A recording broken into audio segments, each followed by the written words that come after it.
Metroidvanias are some of the most iconic video games ever, and I've still never played one. So I thought it would be a fun challenge to see just how good of a Metroidvania I could make without ever playing one. How is that possible? Well, I've seen enough about them to have a rough idea on what to make. It's kinda like if you only cook burgers your whole life, and now you have to cook a chicken. You know how to cook, but not chicken. So maybe you add some ketchup and pickles, cause that's what you're familiar with.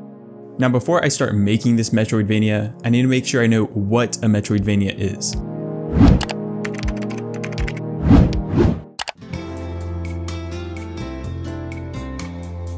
Okay, with my super in-depth research, I got a platformer with a large map with items and abilities and non-linear gameplay. Seems simple enough. First thing I need is to add a character and some movement. I wanted a cowboy as a main character, so I made a bunch of different versions and ended up with this tiny little guy who's just so cute. Oh, look at the cute little boy. Now for movement, I made it super simple with just left, right, and jump. To animate his running, I could have drawn individual frames to make it look normal, but I didn't like that, so I made this the running animation. I gave him a revolver because you can't be a cowboy without your revolver. Now that I'm done with the character basics, I can start on the fun stuff, the abilities. These abilities are definitely my favorite addition to this game. The first one I added was his charged bullet. If you hold down your shoot button for long enough, it will charge up and shoot an extra strong bullet. This bullet goes faster, does more damage, and most importantly, launches you in the opposite direction of where you shot. So you can travel super fast horizontally or give yourself a little bit of a boost upwards. The next ability I added was a bomb. Obviously, it blows things up. This bomb will do massive damage, destroy these breakable walls, and also launch you super far. It's a bit tricky to use, but once you get the hang of it, you'll be flying across the map at insane speeds. Next up is the lasso. Of course I had to give my cowboy a lasso. I was hoping to make it more like a grappling hook with some realistic physics, but those are notoriously hard to program, so I made my life a little bit easier and I just had him yank these grappling points so you can launch yourself super fast. They're extremely easy to use and give you some really good speed. The only downside is that you can only grab onto a grappling point. So if you don't have one of those, you're out of luck. And lastly, double jumps. I didn't want to make this a mechanic because it's so basic, but I was really running out of ideas and we have a game to finish. Before I show you the map I'm working on, I'll show you the stuff I added inside the map. Obviously we need enemies. So I made a wasp that follows you around, a beetle that walks back and forth, and a skeleton that comes back to life. Spikes aren't enemies, but they're close enough. I don't think I need to explain what they do. And now that we have enemies, the player can die.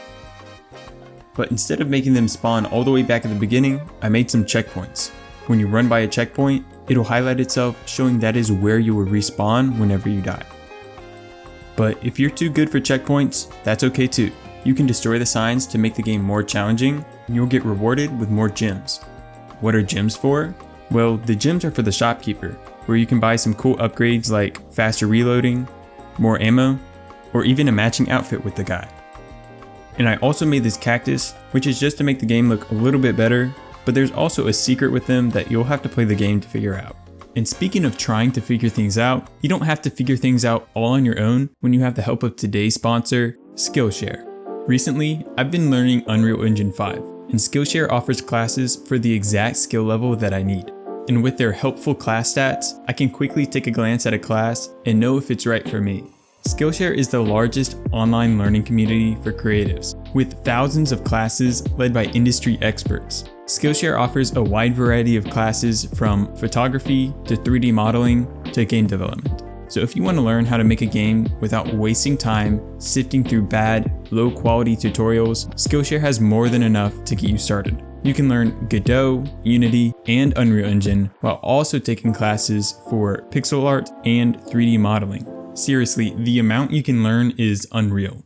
Oh, brother, this guy stinks! Okay, that was really bad. Maybe I could take a class on comedy next. The first 500 people to use my link in the description will receive a 1-month free trial of Skillshare, so get started today.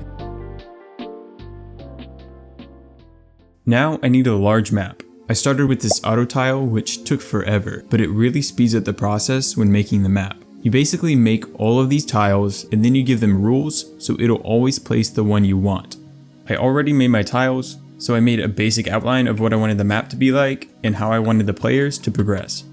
I wanted the player to spawn high up and force them to fall down a massive hole. This is so they can get a feel for the size of the map and also tease them with all of the places that they can't go yet. Once they make it to the bottom, I gave the player a choice of either going left or right. If you go right, you're not able to jump back without the help of a power-up. Since I didn't efficiently know how to make a map with a bunch of tiny different rooms, I instead made one massive map. I put in place these custom areas that would give different properties to the player's camera. So for example, this area will limit the camera so you can't see past this wall. And this area will make the camera look down so the player can see what's below them. Throughout the map, I added a bunch of different areas that you can just barely not make it to unless you get a power up. So it'll make the player more likely to travel back through the places that they've already been. And once you get enough power ups, you're able to make it back to the top. And since I've never made a boss fight and I have no idea how to, I gave the player a secret mission instead. Now you can talk to this guy again and you'll get a top secret mission to destroy every cactus. This will give the player an amount at the top of their screen to keep track of how many cacti are left. This is a tedious task, but now since you have all of these overpowered abilities, you can fly through the map at insane speeds and destroy everything in your way. The reason I did this is because in Metroid, the screw attack is famous for being overpowered, and apparently you'll feel like a god destroying all of these enemies that previously gave you trouble. I wanted the charge shot to be overpowered like that. It's extremely versatile for all kinds of movement, and you can mow down enemies like it's nothing. That's why I made it one of the last power-ups that you get. One last thing I forgot to add was this mini-map. When you press M, it opens up a map and it shows where you are, what your current objective is, and how to use your abilities. Since it's not very intuitive on how to use the abilities, you can put your cursor over them and it'll tell you what it does and how to use it. If you want to play the game, you can download it for free on itch.io. If you liked the video, please like and subscribe, and thank you so much for watching.